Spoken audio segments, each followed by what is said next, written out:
नमस्कार दोस्तों। RS English and motivation की तरफ से मैं रजनीकांत आपको आपके साथ आपके लिए आ गया हूँ, क्योंकि कहा जाता है ना कि एक लोगों से मिलकर, बल्कि जब तक कई लोगों से न मिला जाए तब तक ठीक नहीं लगता है। ठीक उसी प्रकार से जब तक मैं आपकी तरफ या मैं अपनी आवाज़ आपको नहीं पहुंचा पाता हूं, तो कभी लगता है दिन खाली खाली सा, क्योंकि मैं कई महीने वीडियो नहीं बनाया था दोस्तों। जैसा कि आपको बताया था कि हमारी ग्रैंड मदर चल बसी, जिसकी वजह से मैं नहीं बना पाया बीच में। चलिए, फिर भी आज मैं फिर से हाजिर हूँ आपके बीच में, पहले के जैसा उसी एनर्जी उसी मोटिवेशन को लेकर के, और अच्छी बात को समझाने के लिए।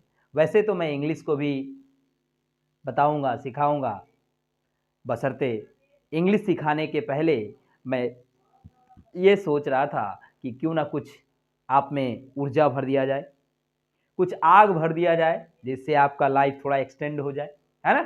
तो चलिए शुरू करते हैं। जैसा कि आप तो महात्मा गौतम बुद्ध को जानते ही होंगे, उसके उनके बारे में बहुत पढ़े भी होंगे, है ना। तो उन्हीं के बारे में, उन्हीं से संबंधित एक छोटी सी कहानी आपके साथ शेयर करना चाहता हूं।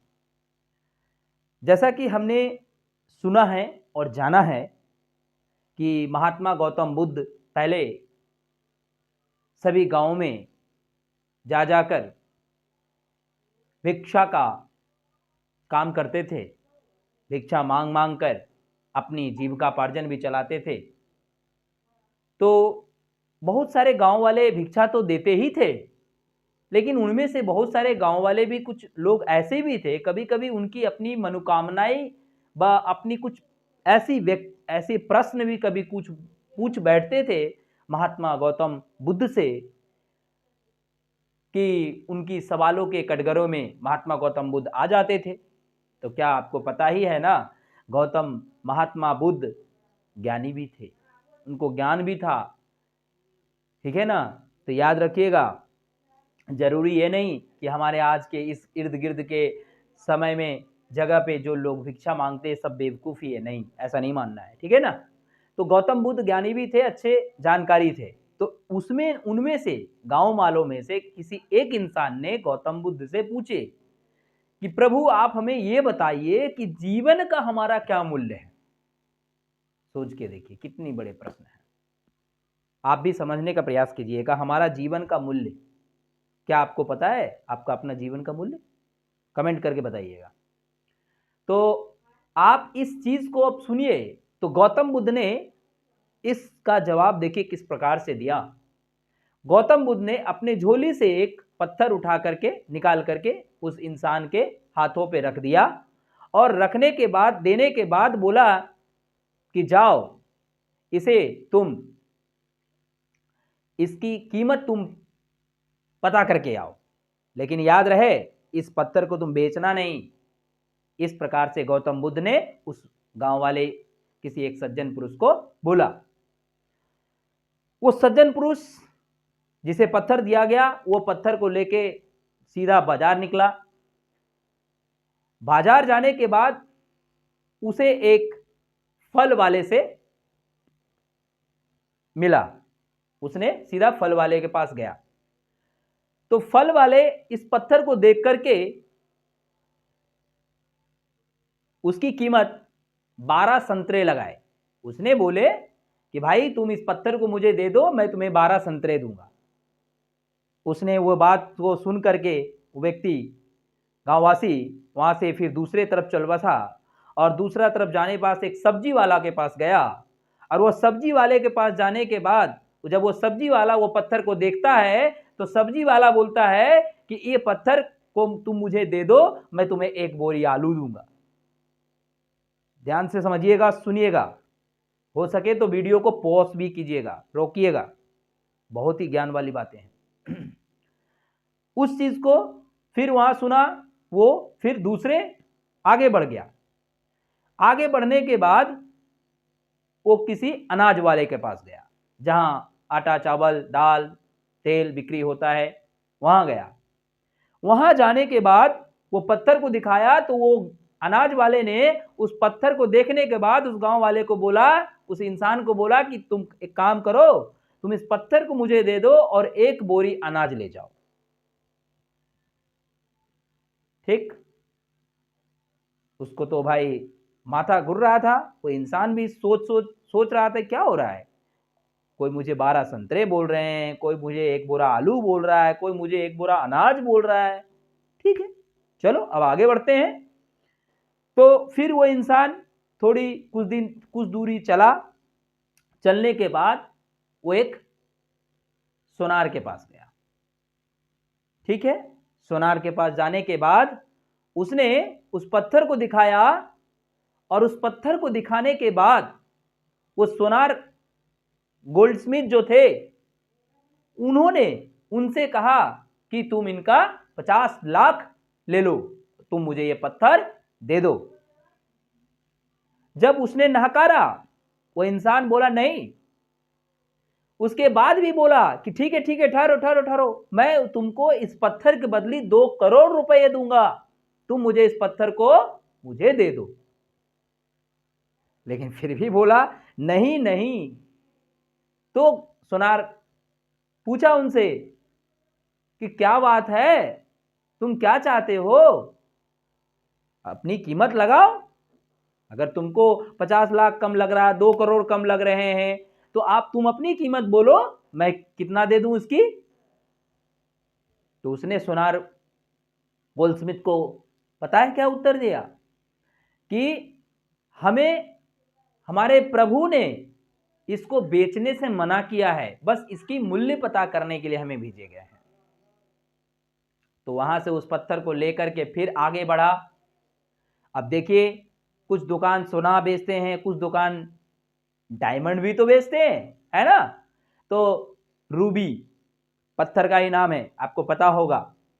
तो डायमंड वाले दुकान में गए, हीरे जवाहरात वाले, वहां जौहरी बैठा हुआ था, और उस जौहरी को पत्थर दिखाया, तो पत्थर को देखते ही वो पहले खुद चकाचौंध हुआ, और चकाचौंध होने के बाद उसने उसे लाल कपड़े बिछाकर उस पत्थर को रखा, और उसके इर्द गिर्द घुरा। घुरने के बाद वो जौहरी इस इंसान सज्जन पुरुष से बोलता है कि अरे भाई, तुम इस कीमती चीज को कहां से लाए। सोचिए, अरे अब जाकर के इस सज्जन पुरुष को बात सुनकर के हक्का बक्का लगा, क्या बोल रहा है, ये छोटा सा तुच्छ पत्थर है, और ये बोल रहा कीमती रूबी कहां से लाए। तो वो जौहरी भी कई करोड़ रुपए उसकी कीमत अदा करने के लिए तैयार थे, बशर्ते उन्हें तो बेचना नहीं था ना। तो जब इस बात को सुनकर हक्का बक्का होकर के वो सज्जन पुरुष फिर से वहां से दौड़ता हुआ, भागता हुआ अपने गौतम महात्मा बुद्ध के पास गया, और उनके चरणों पे जाकर के टेक गया कि प्रभु ये क्या, अब आप बताइए, हमें समझ नहीं आ रहा कि जीवन का मूल्य ही क्या है। तब गौतम बुद्ध उत्तर देते हैं कि देखो, तुम इस पत्थर को लेकर के जिस प्रकार से जिन जिन लोगों के पास गए, जैसे जैसे लोगों के पास गए, वैसे वैसे तुम्हें इनकी मूल्य बताए गए। तुमने एक फल वाले के पास गए, वहां 12 संतरे मिले, तुम्हें एक ने सब्जी वाले के पास गए, वहां तुम्हें एक बोरे आलू देने की वादा किए गए। तुम एक किसी अनाज वाले के पास गए, तुम्हें एक बोरा अनाज दिया जा रहा था इस पत्थर के बदले। तुम एक सोनार वाले के पास गए, वहां 2 करोड़ रुपए देने की बात की गई। और तुम एक जौहरी के पास गए, जहां तुम्हें बोला गया ये एक बेशक कीमती पत्थर तुमने कहां से लाया, ये तो रूबी है। तो ठीक उसी प्रकार से दोस्तों, कि हमारे इस जीवन का मूल्य कोई नहीं लगा सकता। जो भी अगर हमारे जीवन का मूल्य लगाता है या कोई चीज का मूल्य लगाता है, तो उसकी अपनी जरूरत के हिसाब से, अपनी जानकारी के हिसाब से ही लगाता है। उसकी जितनी आवश्यकता होती है उसके हिसाब से ही वो अपना मूल्य लगाता है। तो हमेशा आप अपने जीवन की डोरी किसी ऐसे इंसान को ना दे दें जो आपकी कीमत यूं ही रुपयों अठन्नी में लगा दे। हमेशा इस बात पर गौर करें दोस्तों। हमारे इस जीवन का मूल्य बहुत है जिसको आंका नहीं जा सकता। जैसा कि आपको मैंने उदाहरण के स्वरूप समझा दिया। आप अपने आप को जैसा बनाएंगे आपका मूल्य वैसा ही बनेगा। आप जैसे लोगों के साथ घुरेंगे वैसा ही आपका मूल्य बनेगा। आप अपने आप को जितना साफ करेंगे उतना ही आप अच्छे बनते जाएंगे, आपका मूल्य बढ़ता जाएगा। समझ पा रहे हैं हमारी बातों को? हम समझाने का क्या प्रयास कर रहे हैं। इसलिए हमेशा हम किसी न किसी कहानी के माध्यम से आपको समझाते हैं ताकि ये सब जीवन शैली जो है ना आधारित हमारी जो लाइफस्टाइल है ना, जो भी घटित होता है हमारे लाइफ में वो किसी न किसी कहानी का ही स्वरूप होता है। और जैसा कि हम श्रीमद् भागवत गीता के हिसाब से भी कुछ समझ सकते हैं, अपने अपने धर्म के अपने अपने पुस्तक हैं, उससे भी आप सीख सकते हैं। क्योंकि उसमें सारी बातें आज की जो बताई गई सारी बातें पहले जो आज हो रही है ना दोस्तों, वो पहले कई पहले कहा जा चुका है कि कलयुग में क्या क्या होने वाला है। वही है भाई, वही हो रहा है। इसलिए हमेशा आप अपने जीवन का मूल्य ना आके तो ही अच्छा हो। अपना जीवन को ऐसा बनाए और अपने जीवन को अपने पास रखे, ना कि किसी और के पास सौंप दे ऐसे अननोन इलिटरेट लोगों के साथ। ठीक है, तो जहां तक हमको लग रहा है कि आप समझ गए होंगे इस वीडियो के माध्यम के तहत कि हमारे जीवन का वैल्यू क्या है। तो फिर मिलेंगे आपसे अगली वीडियो में। तब तक के लिए वीडियो को लाइक करना, सब्सक्राइब करना और कमेंट करना ना भूले दोस्तों, क्योंकि पता है आपको कि कमेंट जितना आप करेंगे उतना हम भी सीखेंगे दोस्तों। और आप जितना कमेंट करते हैं उससे मुझे कुछ सीखने और कुछ और भी अच्छा करने को मिलता है। तो चलिए फिर से मिलेंगे अगले वीडियो में। तब तक के लिए जय हिंद, जय भारत।